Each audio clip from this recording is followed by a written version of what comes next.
जय हिंद दोस्तों, मैं वीर चौधरी एक बार सभी स्टूडेंट्स का हार्दिक स्वागत करता हूं की ऑफ सक्सेस की डिजिटल क्लासों में।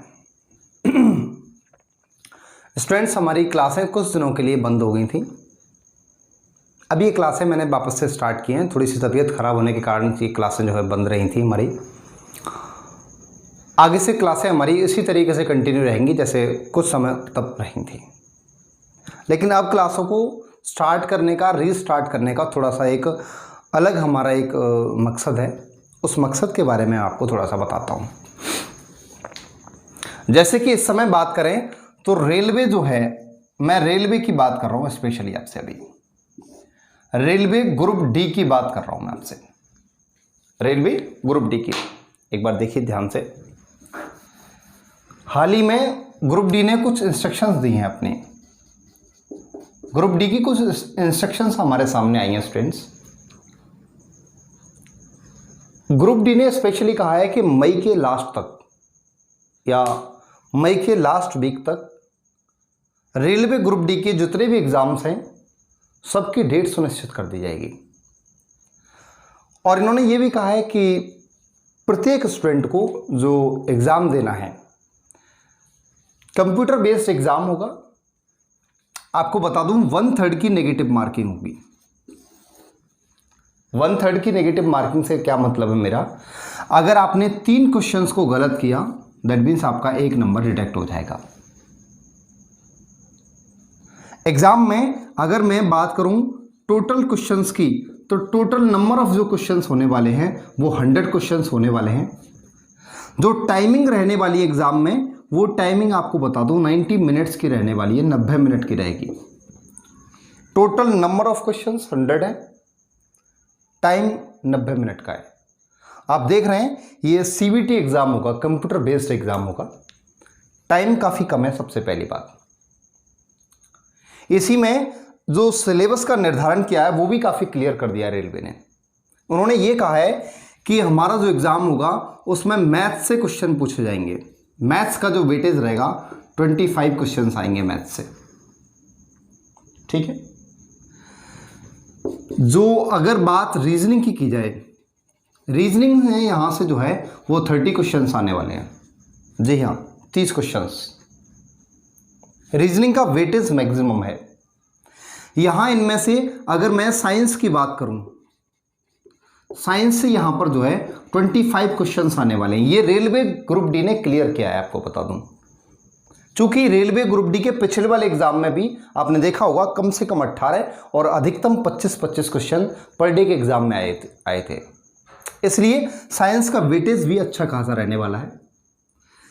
इसके बाद जो क्वेश्चन आएंगे हमारे वो करंट अफेयर से आएंगे और वो नंबर ऑफ क्वेश्चंस 20 होंगे। ऐसा कुछ डिस्क्रिप्शन आया हमारे सामने निकल कर। इसलिए हमें एक एक सब्जेक्ट पे बहुत अच्छे ढंग से गौर देना है। पिछली बार थोड़ी सी धांधलेबाजी हुई थी इसमें, मैं उसे धांधलेबाजी ही कहूँगा, क्योंकि नॉर्मलाइजेशन के नाम पे बहुत धोखा हुआ था स्टूडेंट्स के साथ। उस चीज़ को हम पहले से ही अवॉइड कर दें, इसके लिए मैं ये तैयारी लेके आया हूँ आपके सामने। इनमें से अगर बात 25 नंबर की साइंस वाली की बात की जाए, मैं पूरी कोशिश करूंगा कि जब तक ये एग्ज़ाम आए तब तक हम लोग काफ़ी हद तक साइंस को कवर कर चुके होंगे। और एक ये आश्वासन भी दिला रहा हूं कि इनमें से जितने भी क्वेश्चंस उठेंगे उनमें से आप 80 से 90% क्वेश्चंस को एज इट इज़ अपनी कॉपी में से देख लेना, अपनी क्लास में से देख लेना। अब इस सब के लिए आपका भी डेडिकेशन बहुत अनिवार्य है स्टूडेंट्स। मेरे पास बहुत स्टूडेंट्स के उन्होंने बार बार कहे थे, बोला सर आपने क्लास है क्यों डालना बंद कर दिया, क्या रीज़न है। तो स्टूडेंट्स रिज़न कुछ ज़्यादा नहीं था, थोड़ी सी तबीयत बेकार हो गई थी। उसके अलावा अब रेलवे ग्रुप डी ने जो ये चीज़ सामने लेके आया रेलवे, तो मुझे थोड़ा सा कहीं ना कहीं ये लगा कि मैं स्टूडेंट्स के साथ होना चाहिए इस समय। इसी उम्मीद के साथ मैं ये क्लासें लेके आ रहा हूँ आपके सामने। आज की इस पहली क्लास में हम लोग कुछ जनरल सी बातों पर डिस्कशन करेंगे, जैसे कि यहाँ रेलवे ग्रुप डी। अच्छा, एक और बात बता दूं, मेरी इन सभी क्लासों को रेलवे वाले जो स्टूडेंट्स हैं वो खासकर तवज्जो देने की कोशिश करें, बहुत ज़्यादा वरीयता देने की कोशिश करें। क्योंकि मैं अब जो जितने भी आपको यहाँ क्वेश्चंस कराऊंगा वो सारे के सारे रेलवे से रिलेटेड होंगे। एक और बात बता दूं, रेलवे नाम मैं बार बार इसलिए ले रहा हूँ स्टूडेंट्स, क्योंकि रेलवे एक ऐसा एग्ज़ाम है जहाँ साइंस को एक अच्छे लेवल तक पूछा जाता है। आपकी जानकारी के लिए बता दूं, किसी भी एग्ज़ाम में न्यूमेरिकल्स नहीं पूछे जाते हैं, सिर्फ रेलवे को छोड़कर। थ्योरेटिकल पोर्शन पूछा जाता है सारा का सारा। आप चाहे एसएससी उठा लीजिए, चाहे वो किसी स्टेट का पीसीएस लेवल का एग्ज़ाम उठा लीजिए, चाहे वनडे कॉम्पिटिटिव कोई सा भी एग्ज़ाम हो, पटवार हो, पुलिस हो, ग्राम सेवक, कोई जो भी आप जैसा भी, सब में साइंस से हमारे से क्वेश्चंस जो पूछे जाते हैं वो थ्योरेटिकल टाइप क्वेश्चंस पूछे जाते हैं, कंसेप्चुअली क्वेश्चंस पूछे जाते हैं। लेकिन रेलवे एक ऐसा है जो थ्योरेटिकल के साथ साथ न्यूमेरिकल क्वेश्चंस भी हमसे जो है कई बार पूछ लेता है। तो मैं आपको बता दूं, इन क्लासों में हम न केवल इन थ्योरेटिकल बातों पे बात करेंगे, बाकायदा न्यूमेरिकल्स को भी कवर करते हुए चलेंगे। इस पहली क्लास में मैं आपको कुछ बातें और क्लियर कर दे रहा हूं। यहाँ कई स्टूडेंट्स के मुझे बार बार ये प्रॉब्लम आती है, जहाँ ऑफलाइन क्लासेस में हम देखते हैं वो स्टूडेंट बार बार ये कहते हैं, बोला सर मैं इस चीज़ की तैयारी कर रहा हूँ, ये कवर होगा, मैं उसकी तैयारी कर रहा हूँ, वो कवर होगा, या क्या क्या है यहाँ से कवर हो जाएगा, उनके बारे में मैं एक बार आपको बताता हूँ स्टूडेंट्स। तो हमारी इन क्लासों से पहले ही सुन लेना, किसी भी स्टेट का एग्जाम हो, कोई भी किसी भी स्टेट का, चाहे वो एक कांस्टेबल लेवल का एग्जाम है, चाहे वो एक एसआई लेवल का एग्जाम है, चाहे वो पटवार की भर्ती है, कुल मिला के बात यह है मेरी कहने की कि स्टेट लेवल का कोई सा भी एग्जाम है, चाहे वो पीसीएस लेवल का एग्जाम है, पीसीएस, चलो पीसीएस की बात कर लो, सारे के सारे स्टेट लेवल के एग्जाम क्लियर हो जाएंगे यहां मेरी क्लासों से। अब चाहे वो स्टेट कोई सा रहा है, यूपी है, राजस्थान है, बिहार है, कोई सा भी स्टेट है, सारे स्टेट के एग्जाम क्लियर हो जाएंगे हमारी साइंस से। दूसरी बात, एसएससी जितनी भी क्वेश्चंस का पेपर ले रही है, चाहे वो आपका एक जीडी कांस्टेबल का एग्जाम हो, चाहे वो एसएससी का 10+2 हो, चाहे वो सीजीएल का एग्जाम हो, चाहे वो सीपीओ का एग्जाम हो, चाहे वो एसएससी एमटीएस का एग्जाम हो। एसएससी जो भी एग्जाम पेपर कंडक्ट कराती है, चाहे वो जीडी कांस्टेबल है, एमटीएस है, 10+2 है, सीजीएल है, सीपीओ है, हर लेवल का एग्जाम यहां से हम लोग जो है क्लियर कर लेंगे इन्हीं क्लासों से। पता आपको तब लगेगा जब आप किसी भी एक चैप्टर को पढ़ने के बाद उसके प्रैक्टिस सेट्स लगाने बैठोगे। ठीक है स्टूडेंट्स, कोई भी स्टेट का एग्जाम है, एसएससी का एग्जाम है, रेलवे किसी भी लेवल का एग्जाम ले, चाहे वो रेलवे का ग्रुप डी रहा है, चाहे वो रेलवे का एनटीपीसी रहा है, चाहे वो रेलवे का एएलपी वाला एग्जाम रहा है, असिस्टेंट लोको पायलट वगैरह का, ये सारे के सारे एग्जाम्स यहां से क्लियर हो जाएंगे। कोई भी स्टेट का एग्जाम है, एसएससी का किसी भी लेवल का एग्जाम है, रेलवे का किसी भी लेवल का एग्जाम है, सारे के सारे एग्जाम्स यहां से क्लियर होंगे। अब बात आती है सर क्या क्लियर नहीं होगा, तो मैं आपको बता दूं, यहां इस क्लास से आप अगर एक्स ग्रुप की बात करें, एक्स ग्रुप, चाहे वो आप एनडीए की बात करें, चाहे वो सीडीएस की बात करें, चाहे किसी भी टेक्निकल लेवल के एग्जाम की बात करें, टेक्निकल लेवल से मेरा मतलब है जेईएन वगैरह से, क्योंकि जेईएन वगैरह में जो उनकी ट्रेड से पूछा जाता है वो यहाँ पे हम नहीं कर पाते हैं। Group D, NDA, CDS, technical, इनमें मोस्ट ऑफ जो चीज़ें हैं वो कंप्लीट कर लेंगे हम यहाँ से। लेकिन क्या चीज़ें कंप्लीट नहीं होंगी, तो यहाँ से सिर्फ वो न्यूमेरिकल वाला पोर्शन जो है वो कंप्लीट अपर नहीं कर पाएंगे यहाँ पे। तो इन एग्ज़ाम्स के लिए आप थोड़ा सा आपको अपर स्टैंडर्ड लेना पड़ेगा, बाकी ये सारे के सारे एग्ज़ाम्स जो हैं हम लोग यहाँ क्लियर कर लेंगे। अच्छा, इन चीज़ों में फर्स्ट ऐसे ही नहीं है, आप एक बार कोई भी चैप्टर यहाँ पढ़ें, उसके बाद उस चैप्टर के किसी भी टाइप के कहीं से भी किसी भी एग्जाम पेपर को उठा के आप उसके प्रैक्टिस सेट्स लगाने बैठ जाना, निश्चित तौर से मैं दावे के साथ बोल रहा हूं, आप 80% क्वेश्चंस को आराम से कर पाओगे। अब बात कर लेते हैं स्टूडेंट्स एक बार सिलेबस के बारे में। एक और बात आपको क्लियर कर दूं, यहाँ जो है ना केवल फिजिक्स और केमिस्ट्री बल्कि आपको बायोलॉजी भी कराई जाएगी। फिजिक्स, केमिस्ट्री और बायो तीनों कंप्लीट करेंगे, मतलब रेलवे में 25 नंबर जो है वो आप यहीं से लेके जाओगे निश्चित तौर से। अब बात एक बार मैं सिलेबस की ओर कर ले रहा हूं कि इसमें हम लोग क्या क्या सिलेबस हम जो है पढ़ने वाले हैं। स्टूडेंट्स आपको बता दूं, पहला जो हमारा पार्ट रहेगा वो फिजिक्स से रहेगा, क्योंकि रेलवे में मोस्ट ऑफ जो क्वेश्चंस पूछे गए हैं वो पिछले वाली बारे में रेलवे में फिजिक्स से क्वेश्चंस ज़्यादा पूछे गए हैं, इसलिए हम फिजिक्स को पहले कंप्लीट करेंगे।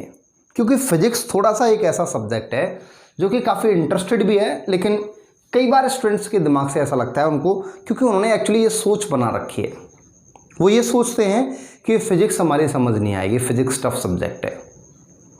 मैं आपको दावे के साथ कह रहा हूं, कोई भी चैप्टर उठा के देख लेना आप, कैसा भी रटाऊंगा नहीं बेटा एक क्वेश्चन भी, सिंगल भी, बस मेरे साथ साथ चीज़ों को आप पढ़ते हुए समझते हुए चलना।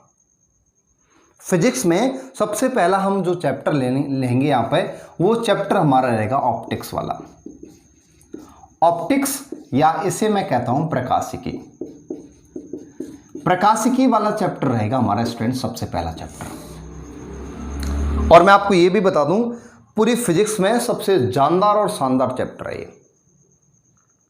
रेलवे यहां से खूब दबा के क्वेश्चंस पूछती है। मैं इस चैप्टर को 2 भागों में बांट के यहां कंप्लीट कराऊंगा, जिनमें से पहला जो होगा वो केवल और केवल प्रकाश के ऊपर ही होगा, प्रकाश की घटनाओं को बताएगा, फिनोमेनाओं को बताएगा। पहला part, some important phenomena based on light, जैसे अपवर्तन, परावर्तन, पूर्णांतरिक परावर्तन, प्रकीर्णन, बंध विक्षेपण, व्यतिकरण, विवर्तन और ध्रुवण। ये 8 घटनाएं हम कंप्लीट करेंगे यहाँ पहले वाले पार्ट में। दूसरे वाले पार्ट में हम लोग यहाँ क्लियर करेंगे, वो चीज़ हमारी रहेगी लेंस से और दर्पण से। इन दोनों पार्ट्स में से हमें न्यूमेरिकल्स भी पूछे जाते हैं। जहाँ जहाँ मैं स्टार लगाऊंगा इसका मतलब उसमें न्यूमेरिकल्स भी हैं। कई बार स्नेल्स लॉ से वहाँ से न्यूमेरिकल बुक कर देता है हमें, तो वो न्यूमेरिकल यहाँ से कवर करेंगे। लेंस और मिरर दोनों से न्यूमेरिकल्स हमें पूछे जाते हैं कई बार एग्जाम में, इसलिए न्यूमेरिकल्स यहाँ से भी कवर करेंगे। पहला हमारा जो इम्पोर्टेंट चैप्टर रहेगा वो निश्चित तौर से जो रहेगा वो स्टूडेंट्स प्रकाशिकी वाला रहेगा, ऑप्टिक्स वाला रहेगा। इसके बाद जो हमारा अगला चैप्टर रहने वाला है वो चैप्टर हम लोग यहाँ लेंगे गति वाला। गति मतलब मोशन। स्टूडेंट्स अगर आपको बताऊं तो पूरी फिजिक्स का बेस चैप्टर है ये। यहीं से हम उस चैप्टर को भी क्लियर कर लेंगे जिसे हम मात्रक और विमाओं वाला चैप्टर बोलते हैं। उसका बेस यहीं से स्टार्ट होता है स्टूडेंट्स। मोशन गति वाला जो चैप्टर है, गति वाले चैप्टर में हम बहुत सारी चीज़ों के बारे में यहाँ बात करेंगे। चैप्टर को हम कई सारे भागों में डिवाइड कर देंगे, जैसे छोटी छोटी बातों से स्टार्ट करेंगे। सबसे पहले हम पढ़ेंगे कि विराम क्या होता है, हम पढ़ेंगे गति क्या होती है, उसके बाद हम लोग यहाँ पढ़ेंगे वेग क्या है, चाल क्या है, विस्थापन क्या है, दूरी क्या है, त्वरण क्या है। ये सारी बातें हम लोग कंप्लीट करेंगे गति वाले चैप्टर में। इसके बाद यहाँ हम लोग जो पढ़ेंगे वो हमारा अगला पॉइंट रहेगा गति के समीकरणों से, और समीकरणों से कुछ क्वेश्चंस भी हमें पूछे जाएंगे न्यूमेरिकल्स वाले। इसके बाद यहाँ हम लोग बात करेंगे गति के कुछ नियमों की भी। इसी में हम एक चीज़ और पढ़ लेंगे, आवेग पढ़ेंगे। इसी में हम लोग संवेग पढ़ेंगे।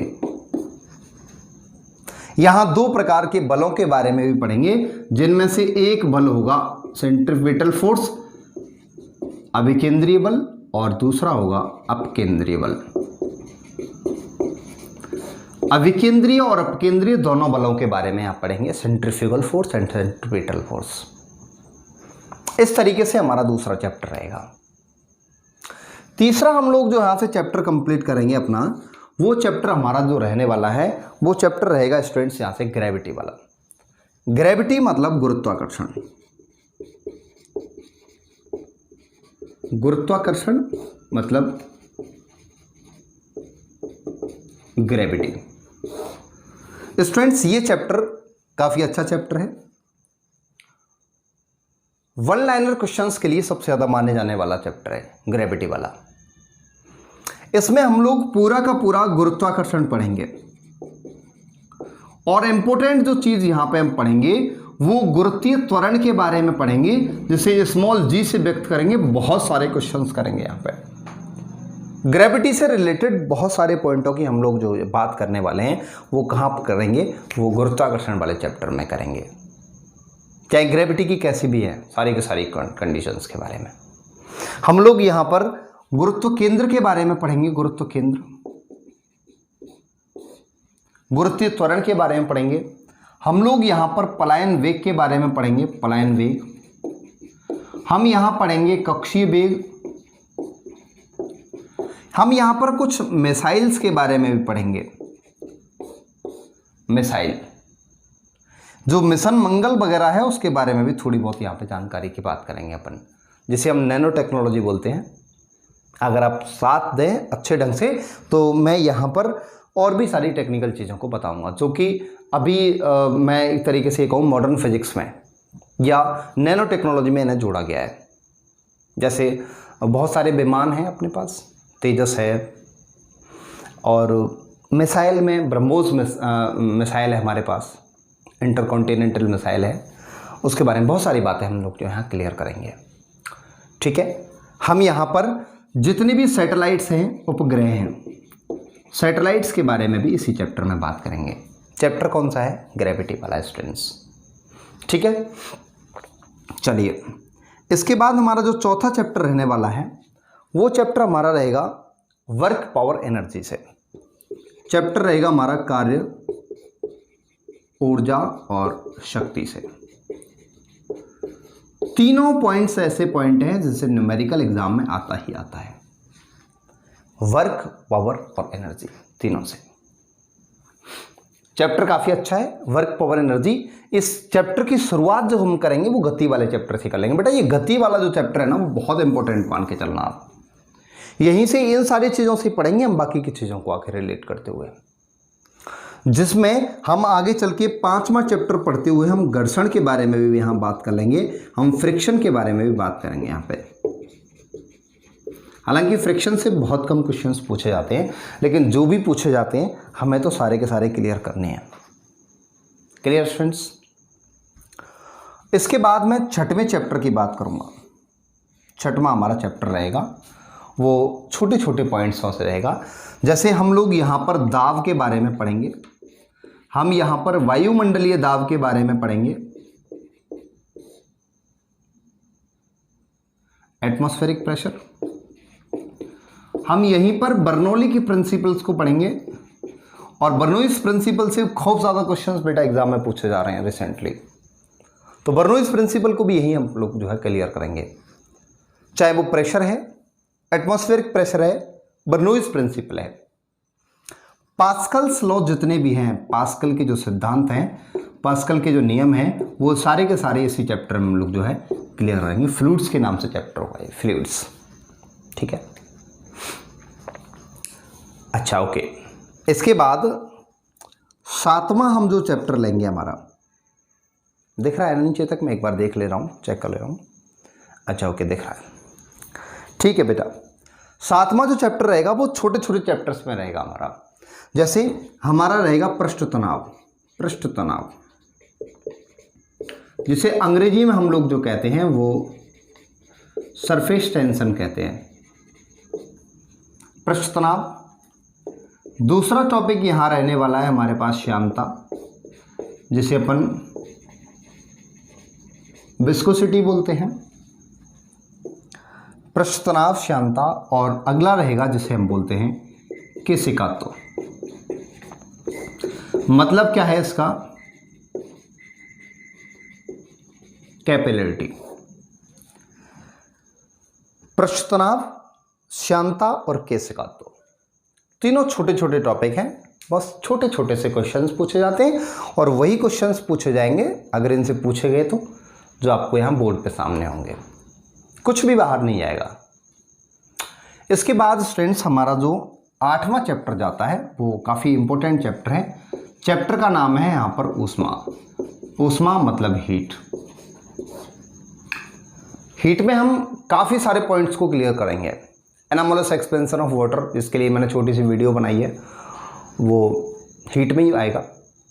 स्पेसिफिक हीट, विशिष्ट ऊष्मा, लेटेंट हीट, गुप्त ऊष्मा, ये सारा का सारा कंप्लीट अपन करेंगे हीट वाले चैप्टर में।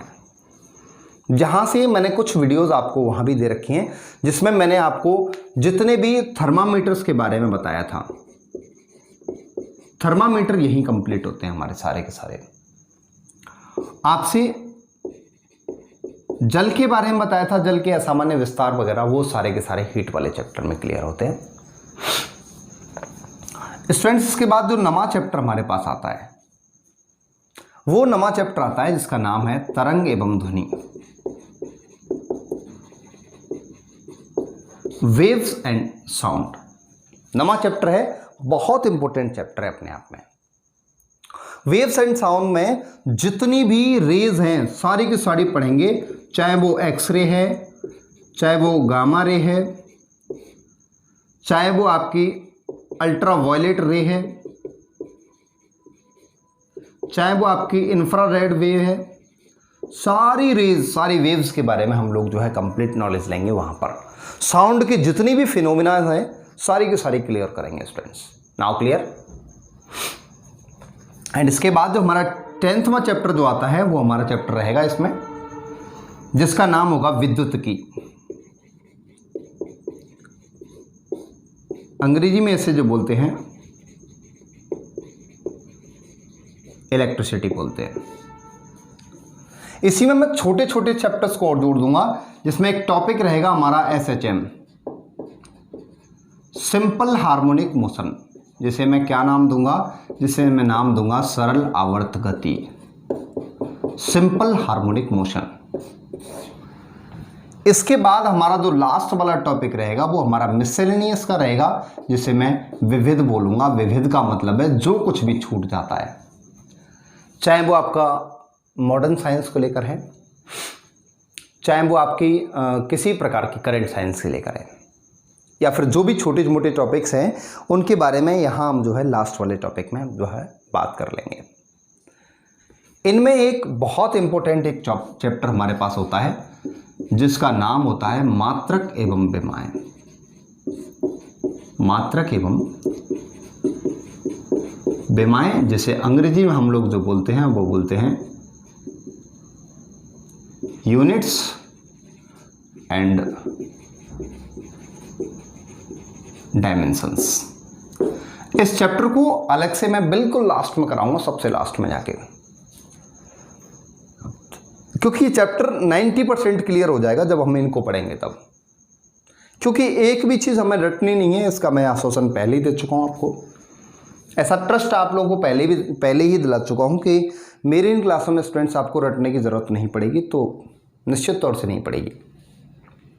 इसलिए ज़्यादा ज़रूरी है कि चीज़ों को बहुत प्रॉपर ढंग से पढ़ा जाए। इन क्लासों को लाने का जो मूल उद्देश्य है मेरा, वो बेटा सिर्फ रेलवे को टारगेट करना है। पिछली बार आपको बताऊं तो ऑफलाइन क्लासेस में काफ़ी सारे स्टूडेंट्स मुझसे पढ़े थे, तो वो शायद इस बात को अच्छे ढंग से जानते हैं कि जो कुछ भी मैंने पढ़ाया था उसमें से कितना एग्जाम में आया था। ये बात अब की बार मैं प्रमाण दूंगा आपके सामने। ये वीडियोस की रिकॉर्डिंग सिर्फ इसीलिए की जाएगी ताकि मैं आपको बता सकूं पर डे के एग्जाम का जब एनालिसिस कराऊंगा मैं, तो डेली आपको बताऊंगा देखो ये क्वेश्चन मैंने उस दिन वाली क्लास में ये कराया था, आपके सामने वीडियो चला के दिखाऊंगा मैं। इस टारगेट को ध्यान में रखते हुए मैं इन क्लासों को स्टार्ट कर रहा हूं। इसलिए मैं उम्मीद कर रहा हूं बेटा आप लोग पूरे तन मन से आप जो है क्लासों को लेंगे, ऐसा मेरा विश्वास है आपके साथ। देखो भाई सीधी बात है, रेलवे इतनी बम्पर भर्तियां कभी देती नहीं है। बहुत अच्छे चांसेस हैं हमारे पास कि हम ऐसे टारगेट को अचीव कर सकें, क्योंकि आप देख रहे हैं कि मोस्ट ऑफ जो जितने भी गवर्नमेंट सेक्टर हैं वो सारे के सारे प्राइवेट में जाते जा रहे हैं। रेलवे में जिन फाटकों पर ज़रूरत किसी व्यक्ति की होती थी, मैनुअल फाटक होते थे, वो सारे के सारे ऑटोमेटिक हो गए और आगे चल के ऐसा ही होगा। सारा का सारा गवर्नमेंट सेक्टर जो है, केवल एक डिफेंस सेक्टर को छोड़ दीजिए, बाकी सारे सेक्टर जो है प्राइवेट में जाते जा रहे हैं। बिजली विभाग पूरा चला गया है। अपना जितना भी जैसे मैं उसकी बात करूं, रोडवेज़ वगैरह का डिपार्टमेंट है, पूरा प्राइवेट में लगभग जा गया है। तो मैं चाहता हूं कि ये मौका हमारे हाथ से छूट जाए, उससे पहले हम अलर्ट हो जाएं और इस चांस को बिल्कुल आखिरी चांस के साथ समझते सोचते हुए पूरे जुनून के साथ इस जो है तैयारी को स्टार्ट करें। मिलता हूँ स्टूडेंट्स अगली क्लास में, और यहाँ पर हमारा अगली क्लास में जो टॉपिक रहेगा वो ऑप्टेक्स रहेगा, प्रकाशिकी रहेगा। वीडियोस थोड़ी बहुत लेंथी हो सकती हैं, लेकिन कंटेंट पूरा क्लियर करेंगे आपके सामने, क्योंकि हमारा उद्देश्य कंटेंट को कंप्लीट कराना है स्टूडेंट्स, और ऐसा कंटेंट कराना है जिसमें से आपको क्वेश्चन एज इट इज मिल जाए। क्योंकि देखो, मुझे इस चीज़ का कोई पैसा नहीं दे रहा है, यहाँ मेरे खुले हाथ हैं, मैं आराम से जितना चाहूँ बेहतर से बेहतर, जितना चाहूँ अच्छे से अच्छा कंटेंट आपके लिए प्रोवाइड करा सकता हूँ। तो स्टूडेंट्स मिलते हैं अगली क्लास में, तब तक के लिए bye bye, take care, thank you.